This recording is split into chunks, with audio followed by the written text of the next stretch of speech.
अस्सलाम वालेकुम। पाकिस्तान आज जिस दौर से गुज़र रहा है और इक़्तिसादी मैदान के अंदर हम रोज़ाना देखते हैं कि एक बहुत बड़ा चैलेंज है। बुनियादी तौर पर चैलेंज और मुश्किल सबसे बड़ी एक ही है कि पाकिस्तान के पास उतने डॉलर्स नहीं हैं जितने डॉलर्स होने चाहिए।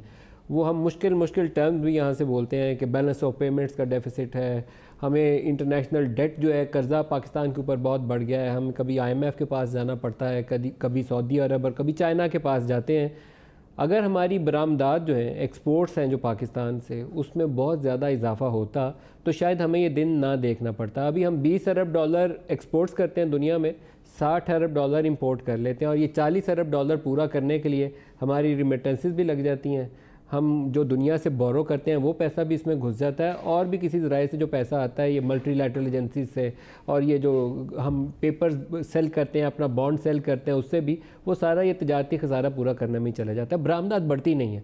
एक बड़ा कलीदी किरदार इसके अंदर वजारत तिजारत का है कि वो क्या रोल इसमें अदा कर सकते हैं। वैसे तो ओवरऑल जो इन्वेस्टमेंट क्लाइमेट मुल्क का जब अच्छा ना और नई इंडस्ट्री ना लगे तो आपको ऐसी आस उम्मीद रखनी नहीं चाहिए कि बरामदात बढ़ेंगी। लेकिन अभी प्राइम मिनिस्टर क्योंकि बार बार हर तकरीर के अंदर ये इस चीज़ को, इस इशू को वो दोहरा रहे हैं कि बरामदात को हमें 2 गुना करना है, 2 गुना करना है। तो आज प्रोग्राम में हम इसी पर बात करेंगे कि कैसे बरामदात 2 गुना होंगी, क्या है हमारे पास बेचने के लिए, और अगर नहीं है तो उसके लिए हमने कौन सी ऐसी अपॉर्चुनिटीज़ पैदा करनी है। हमारे साथ मेहमान शख्सियत है वफाकी वज़ीर तिजारत रज़ाक दाऊद साहब। रज़ाक दाऊद साहब, बहुत शुक्रिया आप हमारे साथ शामिल हो रहे हैं। हम सुनते थे कि पिछले दौर में रुपए को 100 रुपये के ऊपर रख के डॉलर के साथ हमने बरामदात को बढ़ने नहीं दिया।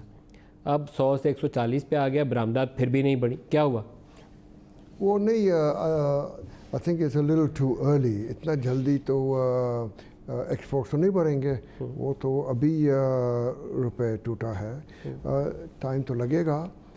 इसका जो एक साइकिल है और टाइम लगता है। मैं तो काफ़ी कॉन्फिडेंट हूँ कि अभी ये जो दिसंबर के बाद the next 6 months up to 30th of June our export should be showing a much better result. इस वक्त फ्रॉम यकम जुलाई से नवंबर तक इतना अच्छा नहीं, बुरा रिजल्ट नहीं, बहुत इम्प्रूवमेंट है लेकिन बहुत कम, ना बताने वाली। 1.3% इंक्रीज निग्लेजिबल है, ना बताएं तो फिर भी ठीक है। इंपोर्ट्स में ये इंपोर्ट्स नीचे नहीं आई उतनी जितनी लाना चाहते थे, एक्सपोर्ट्स उतनी ऊपर नहीं गई जितनी करना चाहते थे। नहीं, I have to be very honest, what I expected to achieve they have not come out yet. क्यों बॉटलनेक्स क्या मुश्किल? नहीं, what was it, we had issues on implementation of the gas benefit. We've now given it. हमारे textile और ये जो 5 industries है इसको डेफिनेटली हमें competitive कर चुके हैं। They are competitive. लेकिन with the new prices and the new parity, इसका results आने वाले हैं, अभी नहीं आए। तो I'm quite hopeful. लेकिन जो आपने कहा ना कि सबसे बड़ी चीज़ ये है कि in the past we did not have the focus on exports that we now have. We are talking a lot of export-led growth strategy. Sir ये बातें हो रही हैं, अमली तौर पे करके दिखाएंगे तो फिर मानेंगे आपको। बांग्लादेश आज से 5 साल पहले हम बराबर पे थे 25 अरब डॉलर पे, वो 50 अरब डॉलर पे, हम 21-22 अरब डॉलर पे आ गए। बिल्कुल सही है। उन्होंने कई चीज़ें के ऊपर इतना अच्छा काम नहीं किया, लेकिन एक्सपोर्ट्स के ऊपर बांग्लादेश ने बहुत अच्छा काम किया है। क्या चीज़ फ़र्क की उन्होंने जो हम नहीं कर पाए? 50 अरब डॉलर हमारे पास होता हम बड़े अमीर मुल्क होते, इस वक्त हम दुनिया के आगे हाथ ना फैला रहे होते। बिल्कुल, इसमें कोई शक ही नहीं है। We actually in the last few years there has been de-industrialization. So सनदें ख़त्म हो गई हैं। Industry has actually gone down. क्यों? We have become more and more of a trading nation. क्यों हुआ है? That has been our policy. Our policy has been get the traders to import, forget industry, and that's what we did. और अभी है ना, now वो change हो रहा है। We are now in the process of stopping the deindustrialization, and now inshallah in the coming months it will pick up. Deindustrialization से सादा लफ्ज़ों में मुराद ये है कि अगर 100 सनतें थी तो अब वहाँ पे 80 सनतें रह गई, 20 सनतें ख़त्म हो गई हैं, बजाय 150 सनतें काम कर रही होती। लेकिन एक चीज़ जो जब आप पहले वज़ीर तिजारत थे, मैंने उस वक्त भी आपके बड़े इंटरव्यूज़ किए, हम ये ease of doing business Imran Khan का आजकल बड़ा फेवरेट टॉपिक है, रोज़ाना उसके ऊपर बोलते हैं। एक आपने काम किया था उस ज़माने में भी, मल्टीप्लिसिटी ऑफ एजेंसीज़ के एक नई सनत को लगाने के लिए उसे कितने दरवाज़ों से गुजरना पड़ता है। बिजली का मीटर उसको लगवाने के लिए, गैस का मीटर लगवाने के लिए, लेबर इंस्पेक्टर, बॉयलर इंस्पेक्टर, 50 जगहों पे वो स्पीड मनी पैसे लगाता है, फिर उसको परमिशन मिलती हैं, तब तक वो पाकिस्तान से भाग जाता है छोड़ के, या पॉलिसी स्टेट की बदल जाती है। अब क्या सूरत हाल है, अभी भी वैसी? अभी ये बताऊं कि जब मैं पहले था हुकूमत में, उस वक्त on ease of business ranking में पाकिस्तान वाज नंबर 70। फिर गिर के हम लोग 147 पर आ गए और अभी 136 पर है। तो चलो कुछ इम्प्रूवमेंट हुआ है। प्राइम मिनिस्टर साहब ने अभी हमें टारगेट दिया है कि दिस टाइम नेक्स्ट ईयर हमें 100 के अंडर आ जाना चाहिए। ओके, 136 से विद इन 100 आ रहा है। With in 100। तो वो किस तरह से करेंगे? जो पहले और अभी में सबसे बड़ा फ़र्क ये पड़ गया कि 18th अमेंडमेंट में काफ़ी डिवोल्यूशन हो गई। तो a lot of the things went to the provinces. वहाँ से इतने मल्टीप्लिसिटी ऑफ टैक्सेस और कोऑर्डिनेशन बहुत ज़्यादा बढ़ गया।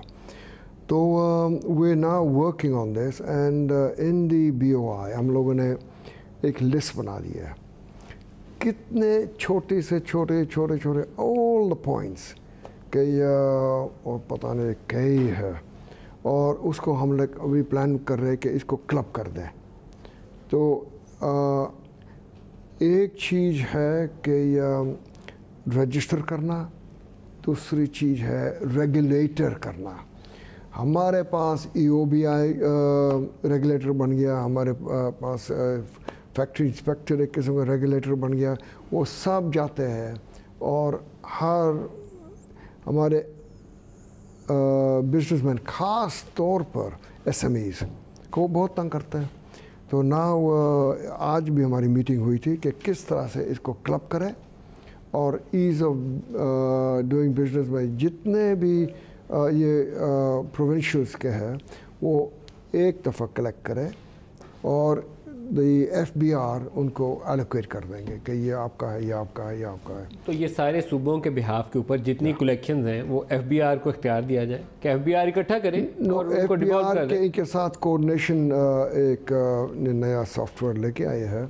तो उसके तहत ये मैं समझता हूँ कि आइंदा 3-4 महीने में ये सब क्लियर हो जाएगा। एंड वो उम्मीद है कि ये जो ईज़ ऑफ डूइंग बिजनेस, और ये 100 एजेंसियाँ कम नहीं कर सकते?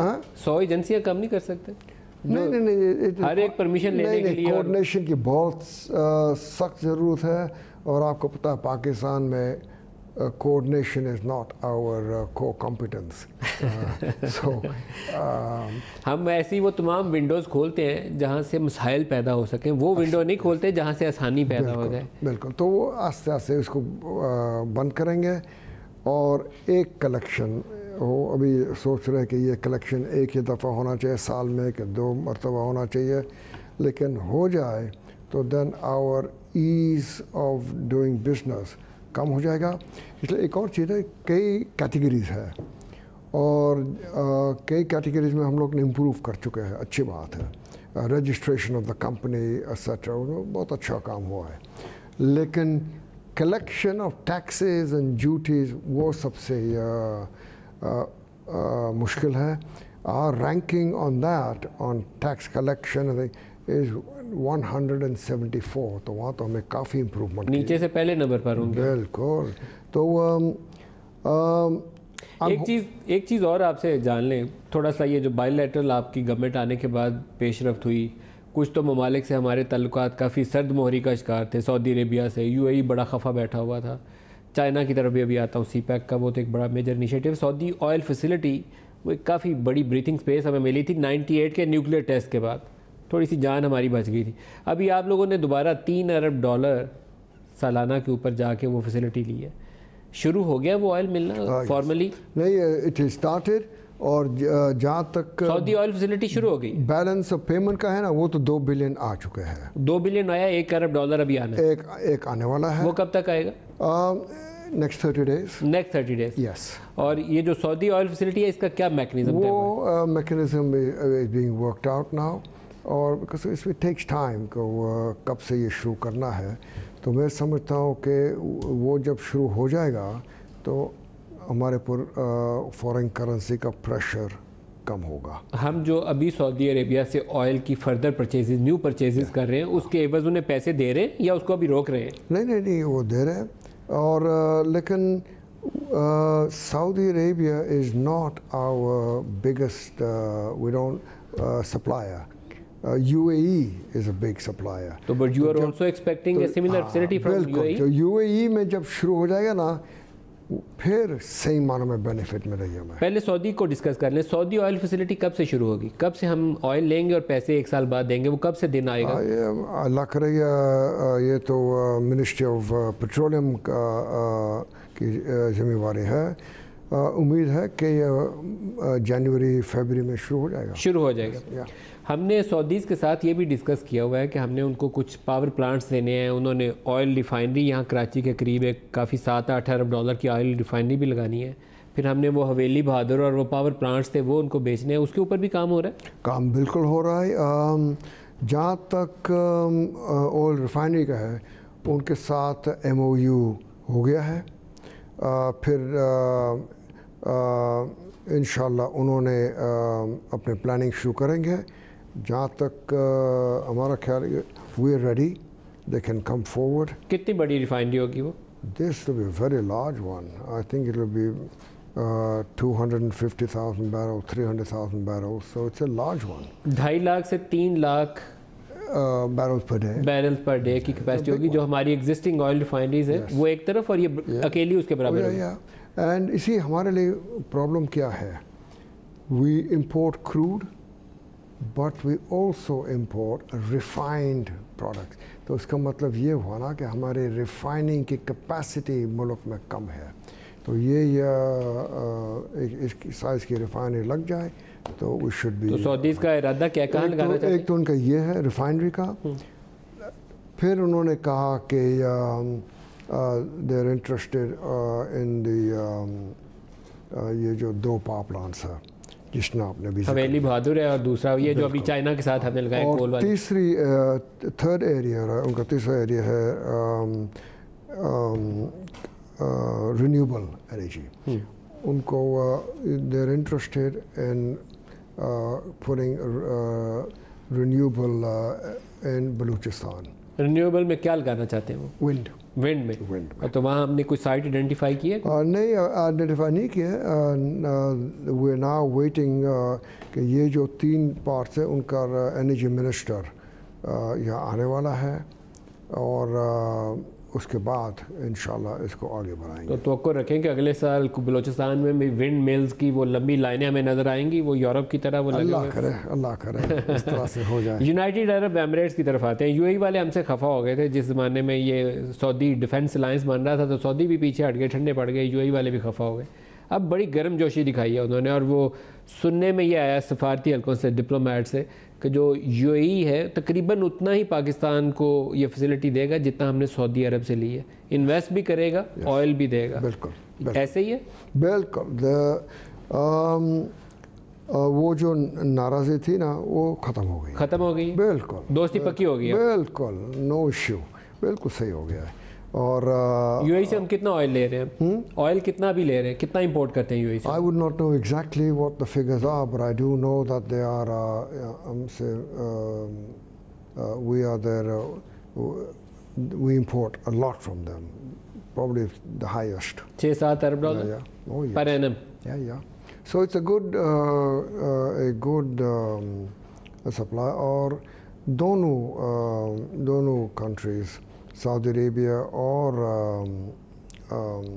UAE, the cooperation is excellent, and मैं तो बहुत खुश था when we went.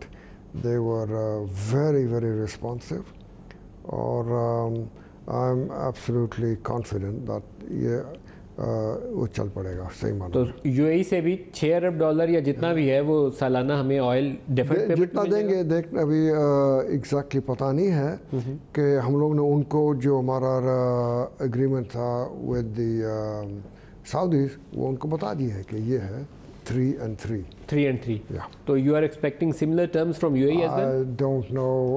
That's what we have asked, and let's see. Let's see. Yeah. वो कब आएगी टीम उनकी फॉर्मलाइज करने के लिए? I think it will take a little time yet. कोई इशू है उसके दरमियान में? Yeah. वो क्या इश्यूज हैं? No issues. It's they've got to take their decisions, and we're exchanging documents. So it just took a little time. तो सुनने में आया था कि शायद कोई हाई लेवल टीम उधर से आने वाली है यूएई और शायद इन कमिंग वीक्स आप लोगों के मुज़ाकरात होंगे उसको हतमी शक्ल देने के लिए, ये सुनने में आई थी बात। नहीं, दोनों द सऊदी की टीम आने वाली है for the investments and UAE की, तो लेट्स सी नाउ। लेकिन आपकी मेन होप ये है कि यूएई से आपको ऑयल मिल जाए डिफर्ड पेमेंट पे ताकि आपकी बैलेंस ऑफ पेमेंट पे दबाव खत्म हो जाए। ठीक है। या चाइना जब आप गए थे तो उस वक्त भी काफ़ी यहाँ शोर शराबा हुआ कि चाइना से बहुत इमदाद आने वाली, बहुत इमदाद आने वाली है। फिर आपने आके पाकिस्तान आके लोगों को तसल्लियाँ दी कि हमें चाइना से मिलेगा, हमारी बरामदात बढ़ेंगी। क्या हुआ? चाइना से हमारा विज़िट था, उसमें कुछ नए आपको ऑफर्स मिली, कुछ इंसेंटिव मिले? चाइना बहुत सपोर्ट, वेरी सपोर्टिव, दोनों बैलेंस ऑफ पेमेंट और मार्केट एक्सेस। और जहाँ तक मार्केट एक्सेस का है जो उन्होंने कमिट किए थे, still holding on to it. बल्कि हमारी टीम गई है and ministry of commerce officials अभी जाने वाले हैं और इंशाल्लाह उसको किस तरह से करना है। उन्होंने राइस की बात की और शुगर की, तो उन्होंने एक कोटा मुकर्रर करते हैं कि पाकिस्तान के लिए, इस कंट्री के लिए ये वो। तो वो जब उन्होंने दिए थे, उन्होंने कोटा उनके ख़त्म हो गए थे, तो 1 जनवरी से उनको कोटा फिर खुल जाएंगे, तो हमें इंशाल्लाह देंगे। राइस और sugar, rice sugar and wheat, rice sugar and wheat, ये हम लोगों ने उसके $1 बिलियन एडिशनल, टोटल 1 बिलियन की बात हुई है। एंड मैं तो उम्मीद रखता हूँ कि ये जो 1 बिलियन हो जाए तो we will approach them again to help us further. लेकिन हम ये रॉ कमोडिटीज़ ही बेचेंगे उन्हें, चावल बेचेंगे या वीट बेचेंगे या शुगर बेचेंगे और हमारे पास बेचने को कुछ नहीं? नहीं, हमारे पास कॉटन यार्न की गुंजाइश है, गारमेंट्स की गुंजाइश है, होम टेक्सटाइल्स की गुंजाइश है। तो उम्मीद तो है कि एक वहाँ पे आप लोगों ने एक नई ये बात की कि रुपए में और उधर से चाइनीज़ करेंसी में उसमें ट्रेड करेंगे, डॉलर नहीं चाहिए। ये इन्होंने ऑफ़र की कि let's do exports in the Chinese currency, and उसको भी स्टेट बैंक के साथ शुरू करना है। वो भी एक बहुत अच्छी फैसिलिटी है, एक दफ़ा वो चल पड़े। अभी तक सही मानों में चला नहीं है, अभी चला नहीं है, सही मानों में नहीं। चंद बिजनेसमैन ने शुरू कर दिया है, लेकिन जिस रफ्तार से करना चाहिए वो नहीं हुआ। यहाँ से हम बेचें $1 अरब की कोई चीज़, तो हमें पेमेंट जो चाइना है वो अपनी लोकल करेंसी में करेगा, या तो हमें उसका क्या फ़ायदा होगा? नहीं, it will increase our we will be able to convert that. So and then when we are importing from them, we will use that currency. आप रुपए देंगे उनको? बिल्कुल, रुपयों में पेमेंट करेंगे, उनके करेंसी में से, उनकी करेंसी में पेमेंट करेंगे। तो ये तो चाइनीज़ करेंसी को तो फ़ायदा हो गया, हमें तो फॉरेन एक्सचेंज फिर भी चाहिए, या चाइनीज़ करेंसी चाहिए, डॉलर चाहिए। लेकिन जॉब एम्प्लॉयमेंट वो तो बेनिफिट होगा ना, होगा, इससे बेनिफिट होगा। यस, बिल्कुल।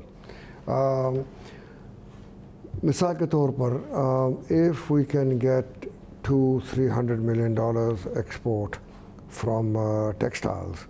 तो ऑब्वियसली फैसलाबाद, लाहौर, कराची में जॉब क्रिएशन तो होगा। अच्छा, चाइनीज़ से सीपैक के ऊपर इनिशियली जब बातें हुई आप लोगों की गवर्नमेंट आने के बाद, तो आप उसमें सारे फहरिस्त थे जिनका ख्याल था कि सीपैक को रिव्यू करने की ज़रूरत है और ख़ास तौर पर यहाँ इंडस्ट्री लगे, जॉब अपॉर्चुनिटीज़ पैदा हों, कुछ ऐसी चीज़ें तैयार हों जिसको बना के हम बेच सकें, फिर तो हमारे पास फ़ायदा है। नहीं तो ये $50 अरब लगा लें लेकिन बेचें कुछ ना, कमाएँ कुछ ना, तो पैसे कहाँ से देंगे?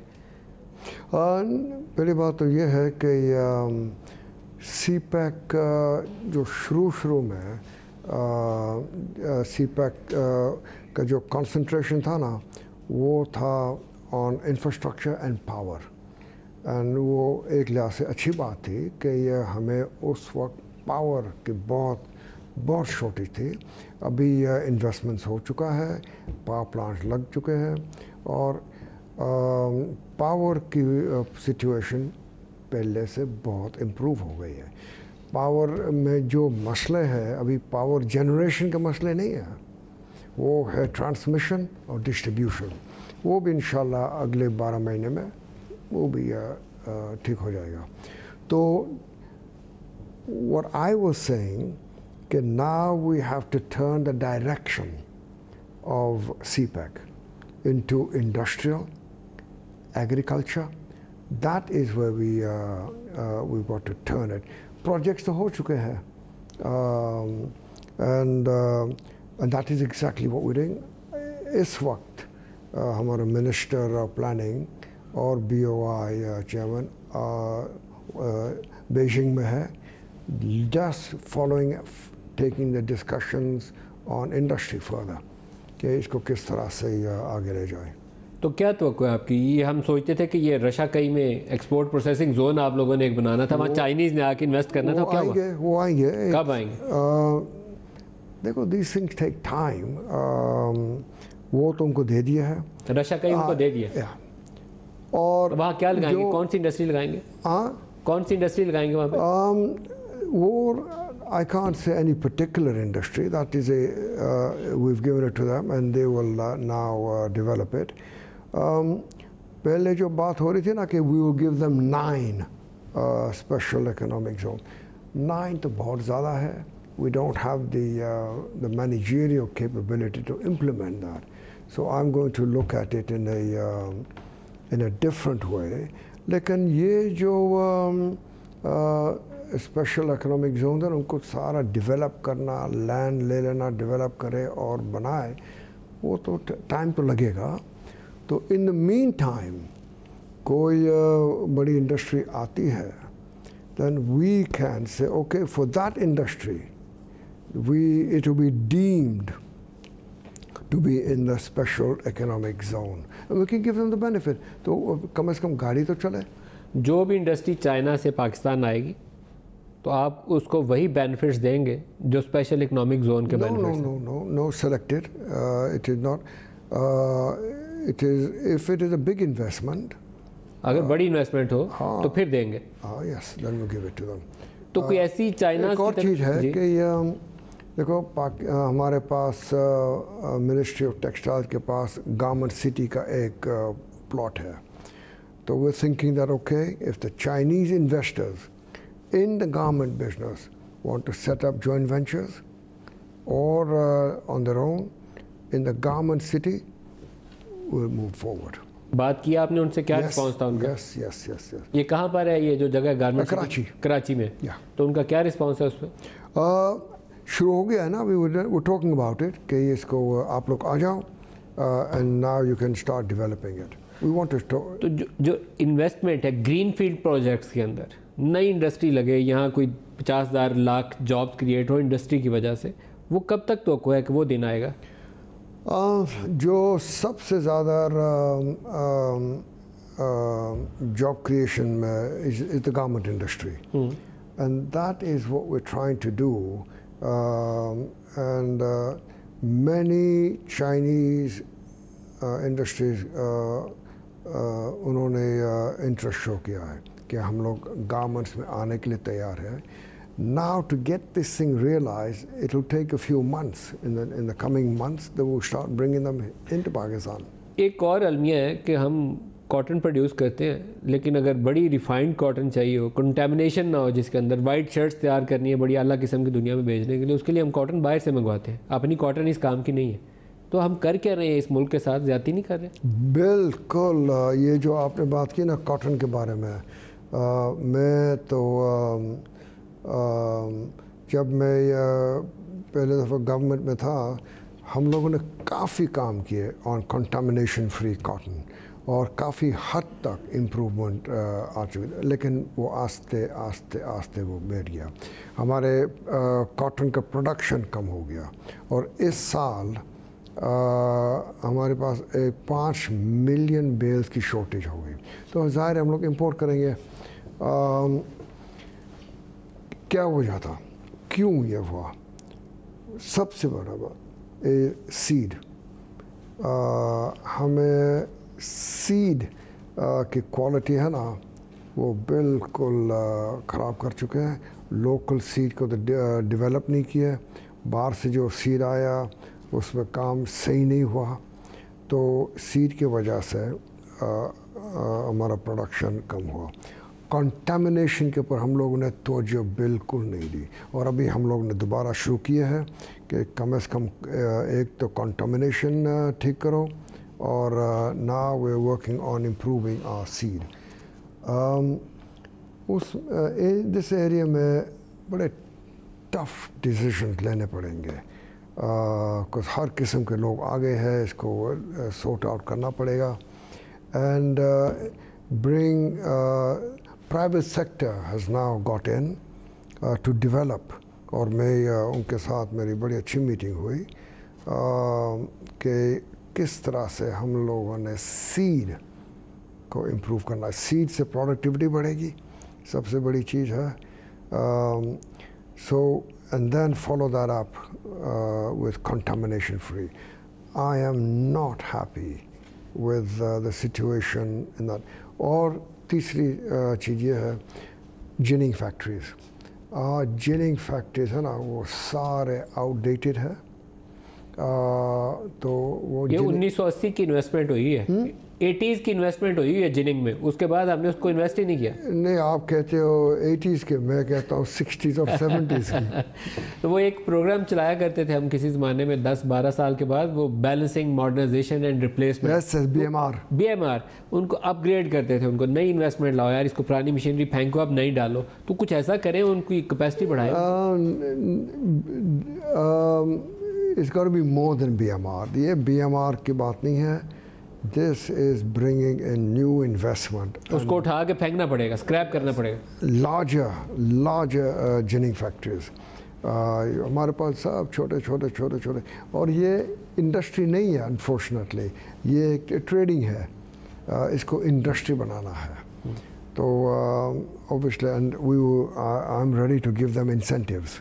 No problem. Incentives, bring up your size, bring a new machine, new technology. तो रज़ाक दाऊद साहब, ये आप गारमेंट्स हो, जिनिंग हो, ओवरऑल टेक्सटाइल सेक्टर हो, आपको अप फ्रंट उनको इंसेंटिव्स देने पड़ेंगे, फिर आप 2-3 years डाउन दी रोड उसका रिजल्ट तवक्को कर सकते हैं। अगर अभी आप सोच रहे हैं तो फिर टाइम गुजर जाएगा। नहीं, it is now getting into implementation stage. तो वो कब अनाउंस करेंगे incentives? Incentives in the first quarter of next 2019. जनवरी और मार्च के दरमियान में कर देंगे। या बिल्कुल करना पड़ेगा। We are running behind. मैं आपको एक एग्ज़ाम्पल दूँ। हमारे टेक्सटाइल वालों ने सेंट्रल एशियन रिपब्लिक से कॉटन मंगाए हैं और मैं उनका कॉटन देखा और हमारा देखा, बहुत फ़र्क। Less contamination, better quality, longer staple, हमारा सब ख़राब हो गया, बट इसको इम्प्रूव करेंगे। Every year there will be an improvement. एक ब्रेक ले लें जी, हमारे साथ रहिएगा।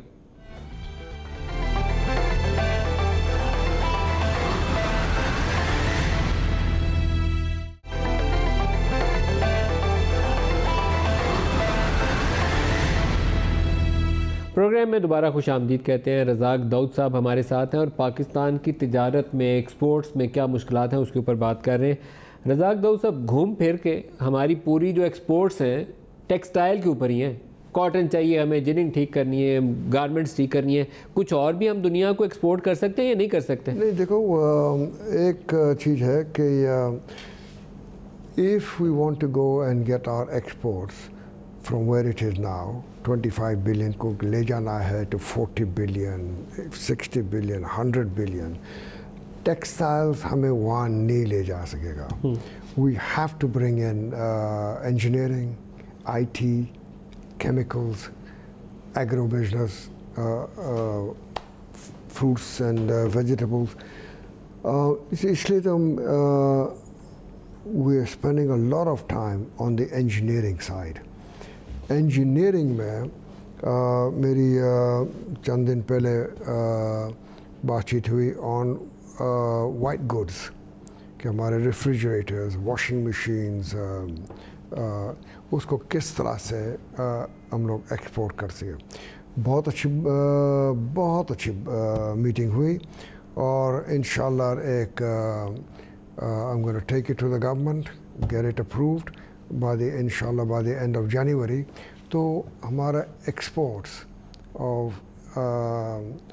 वाइट गुड्स शुरू हो जाए। मैं गया था गुजरांवाला में बहुत अच्छे वॉशिंग मशीन बनते हैं और ये कहाँ हम लोग फोकस करेंगे? द फोकस है अफ्रीका के ऊपर, बिकॉज अफ्रीका को हमारे जैसे लोग हैं। सो इंशाल्लाह that's one area. Next is transformers, next is motorcycles. तो जब तक, और जो एक बहुत अच्छी बात हुई जो लोगों ने इतना अप्रिशिएट नहीं किया कि Pakistan has now started exporting tractors. और मैं गया था मिलर ट्रैक्टर्स के फैक्ट्री टू मैं देखा ट्रैक्टर्स कंटेनर्स में लोड हो रहे थे और एक मुल्क ट्रैक्टर्स को एक्सपोर्ट कर सकता है and there all going to Africa. तो उसके पीछे पीछे वाइट गुड्स आ जाए, ट्रांसफॉर्मर्स आ जाए, ऑटो पार्ट्स के एक्सपोर्ट्स। मैं जब जापान गया था तो वहाँ यही बात हुई थी कि होंडा, सुजुकी, टोयोटा, उनके जो इतने सालों से इन्होंने पार्ट्स डेवलप किए हैं, तो यहाँ से कोशिश ये करें कि यहाँ के जो ऑटो पार्ट्स है वो एक्सपोर्ट हो। तो रज़ाक दाऊद साहब, एक ऑटोमोबाइल सेक्टर के हवाले से ये कारें वारें जो हम लोग चलाते हैं, टोयोटा ने यहाँ प्लांट लगाया हुआ है, सारी उम्र गुजर गई, होंडा वालों ने लगाया हुआ है, सारी उम्र गुजर गई। हम उनको क्यों नहीं कहते कि यहाँ पर ज़्यादा लोकल प्रोक्योरमेंट की तरफ आ जाएँ, ऑटो पार्ट्स इंडस्ट्री और डेवलप हो जाए, दुनिया में एक्सपोर्ट्स भी बढ़े। हमारे यहाँ सेकंड हैंड गाड़ियाँ 50-50 हज़ार, 60-60 हज़ार इम्पोर्ट हो रही हैं, चाइनीज़ गाड़ियाँ आ रही हैं। तो आप 3-4 बड़े डेवलपर्स को यहाँ कहें कि गाड़ियाँ बनाओ मुकम्मल तौर पे मार्केट और लोकल असेंबलर से पार्ट्स बनाओ। वो तो हो गया है, बल्कि मुझे वरी है कि बहुत ज़्यादा और इन्वेस्टर्स आ गए हैं। कौन आया है इसमें? इसमें से रेनो आया है, हाइंडाई है, चाइनीज़ भी आ गए हैं। तो वो फोटोन वाली इन्वेस्टमेंट है ना, मेजर इन्वेस्टमेंट तो वही है, बाकी तो असेंबली यूनिट है छोटे छोटे। नहीं, ये इंजीनियरिंग डेवलपमेंट बोर्ड के ज़रिए हम लोग इसको वॉच करेंगे कि ये ना हो कि जो हम लोग कहते हैं कि नो रोल बैक, जो डिलीशन लोकलाइजेशन जो हो चुकी है उसको हम लोगों ने वो पीछे नहीं हटेंगे, आस्ते आस्ते को बढ़ाना है। जो नए लोग आएंगे ना उनको, उनके साथ मेरी बातचीत हो रही है कि नार ये मत करना कि आपने सारा इम्पोर्टेड पार्ट से गाड़ी असेंबल करो, हमें लोकलाइजेशन करना है। फोटोन वाले कितनी इन्वेस्टमेंट करेंगे? चाइनीज़ जो फोटोन ही है ना, चाइनीज़। हाँ, वो तो कहते हैं $150 मिलियन, $150 मिलियन बढ़ा के और ज़्यादा ले जाएंगे। यस। और जो रिनॉल्ट वाले हैं और दूसरे रेनो का $250 मिलियन। नहीं, बट ये जो रेनो है, हाइंडाई, वो वो इंटरनेशनल प्लेयर्स है। इस उसमें तो लेकिन हम सोचते थे ये जब आप सी पैक और ये मोटरवेज का जाल बिछा रहे हैं तो ये आप किसी नेबरिंग कंट्री में जाएं जहाँ पर, या और किसी रीजनल कंट्री में जहाँ रोड नेटवर्क अच्छा है, तो वहाँ ये जो SUVs हैं वो बड़ी ठीक ठाक मांग में होती हैं टूरिज्म के लिए, इंटरस्टेट ट्रैवल के लिए। लेकिन वो उस साइड पे इन्वेस्टमेंट नहीं है पाकिस्तान। टाइम लगेगा। इस वक्त जो मेन चीज़ ये है कि जो हमारे जो गाड़ी बनाते हैं उसका तादाद बढ़ाना है। मिसाल के तौर पर मैं आपको एग्ज़ाम्पल दूँ, मोटरसाइकिल्स 3.7 मिलियन मोटरसाइकिल्स पाकिस्तान में मैन्युफैक्चर हो रहे हैं। अच्छी बात है। We have supported the industry. Who has supported the industry? The people of Pakistan, because they've been paying due to higher prices. Now the prices are getting better and more in line with international prices. So बहुत improvement हुई है। बहुत improvement। और इसलिए इतनी improvement हुई है कि मैं उनको कहता कि भाई आप लोग जैसे ट्रैक्टर्स एक्सपोर्ट हो रहे थे, आप लोग भी अभी शुरू करो। या एक आपसे पूछूं, इस वक्त जो सबसे बड़ा वो अलमिया है कि आपकी बरामदात इतनी ज़्यादा है और जो चाहिए भी पाकिस्तान को अगर ग्रो करना है तो आपको इंपोर्ट तो मंगवानी पड़ेंगी। लेकिन आपके पास पैसे नहीं है, डॉलर्स नहीं है आपको देने के लिए। सही है। तो उनको महंगा करें, आपके एक्सचेंज रेट से नहीं रुकी, उनके ऊपर टैरिफ कुछ ठीक ठाक करेंगे? नहीं, टैरिफ कर चुके हैं। जब अक्टूबर में या सप्लीमेंट्री बजट में या हम लोगों ने यही क्या किया, increase the duties on imports, और इससे फ़र्क पड़ा है। कुछ नहीं, अभी तक इम्पैक्ट नज़र नहीं आ रहा, इतना ज़्यादा नहीं है, लेकिन बिकॉज इसलिए जो ये रिजल्ट्स है ना, उसमें जब ऑयल प्राइसेस इंक्रीज हो गए तो वो सारा जितना बेनिफिट मिल रहा था वो सब निगेट हो गया। But now oil prices are coming down. तो अब तो 40% रिडक्शन हो गई है। अब तो आपको ब्लेसिंग इन डिस्गाइज मिल गई है। अल्लाह करे, अल्लाह करे। अब तो आपका जो अगले 2 क्वार्टर्स हैं, ऑयल प्राइसेस अगर इसी लेवल पे रहें तो आपका $2.5-3 अरब का प्रेशर आपके ऊपर से हट जाता है। बिल्कुल सही है, और अल्लाह करे ये हो जाए। तो आपकी टैरिफ पॉलिसी क्या होगी, कैसे करेंगे इसको, परसू कैसे करेंगे? टैरिफ पॉलिसी देखो, जो टैरिफ का जो स्ट्रक्चर है ना, वो जो मुझे अच्छा नहीं लगा, is tariff was used by the FBR to increase revenue. Tariff structure is not for revenue. Tariff structure है as an instrument of industrialization. तो जो supplementary budget में हम लोग काफ़ी changes किया, बिकॉज पिछले गवर्नमेंट ने RDs लगा दिए, रेगुलेटरी ड्यूटीज लगा दिए कई, और duty structure, custom duty structure भी वो बिल्कुल ठीक नहीं है। मैं आपको बताऊं, 2001 में जब मैं गवर्नमेंट में था, उस वक्त हम लोगों ने डॉक्टर मंजूर, कमर बेग, डॉक्टर अकरम शेख, हम लोग बैठकर बड़ी अच्छी तरह से सही मानों में कैस्केडिंग किया, और उसका नतीजा क्या निकला? 2003, 4, 5, 6, 7 our exports were going up 15%. Industrialization was going on because the structure was correct. उसके बाद स्ट्रक्चर ठीक नहीं हुआ, they started changing, और जब रेगुलेटरी ड्यूटी लगा दिए तो बिल्कुल ठीक नहीं है। तो now we are again re-looking at it. ख़ास तौर पर रॉ मटेरियल्स है ना, उनको ज़ीरो रेटेड होना चाहिए, और इंटरमीडिएट्स के ऊपर 5-7% होना चाहिए। इस वक्त हम लोग इसी के ऊपर काफ़ी तवज्जो दे रहे हैं कि इसको जल्दी से जल्दी रिस्ट्रक्चर करें तो इंडस्ट्री चल पड़े।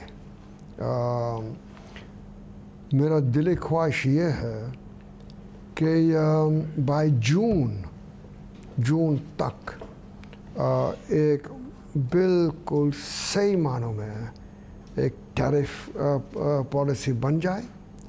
और कल हमारी मीटिंग हुई थी, FBR chairman, member custom, secretary industry, secretary commerce, तो एक बना रहे हैं और इंशाल्लाह by June I think we will have got it pretty much organise. और फिर इंडस्ट्री को ये बताना है कि ये जो स्ट्रक्चर है ना ये चेंज नहीं होगा for the next 2 to 3 years, तो उनको पता लगे कि हाँ एक लॉन्ग टर्म पॉलिसी बन रही है। और तो बुनियाद उसकी ये होगी कि जितने इंडस्ट्रियल रॉ मटेरियल्स हैं उनको आप जीरो रेटिंग पे ले जाएं, yes. ताकि हमारी इंडस्ट्री की कॉस्ट ऑफ प्रोडक्शन जो है नीचे चली जाए। बिल्कुल बिल्कुल बिल्कुल। और जो इंटरमीडिएट गुड्स हैं उनको थोड़ा बहुत 5-6% पे लगा के तो उनको कंपैरेटिव बनाएं, इस काबिल हो जाएं कि मार्केट में कम्पीट कर सकें। What is our policy?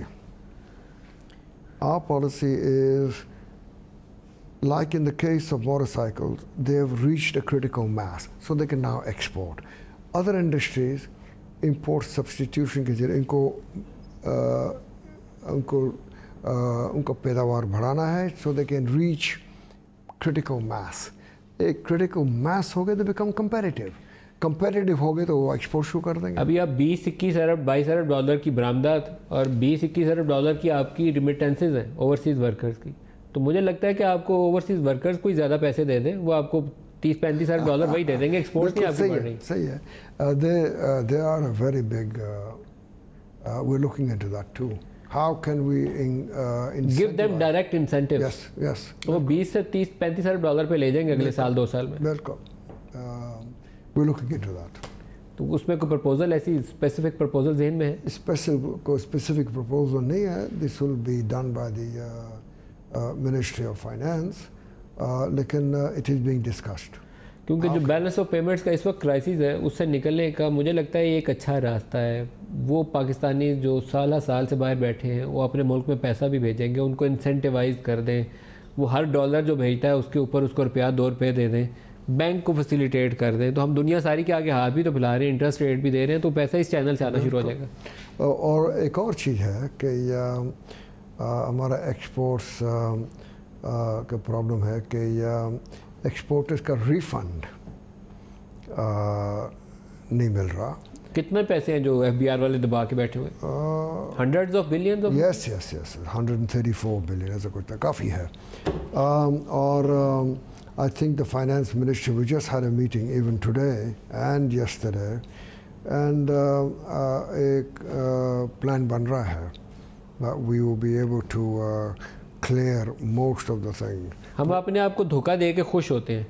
FBR वाले एक्सपोर्टर्स का रिफंड रोक लेते हैं, एडवांस टैक्स ले लेते हैं। 3-4 बंदों को फ़ोन किया, मनशा साहब को किया, इकबाल ज़ैड अहमद को किया, को 3-4 कराची में कॉल्स की, 100 अरब और डाला। 30 जून को हम कहते हैं हमने 4000 अरब कर लिया, एक्चुअली पता चलता है इसमें से 300-400 अरब अपना है ही नहीं है, मांगा हुआ है।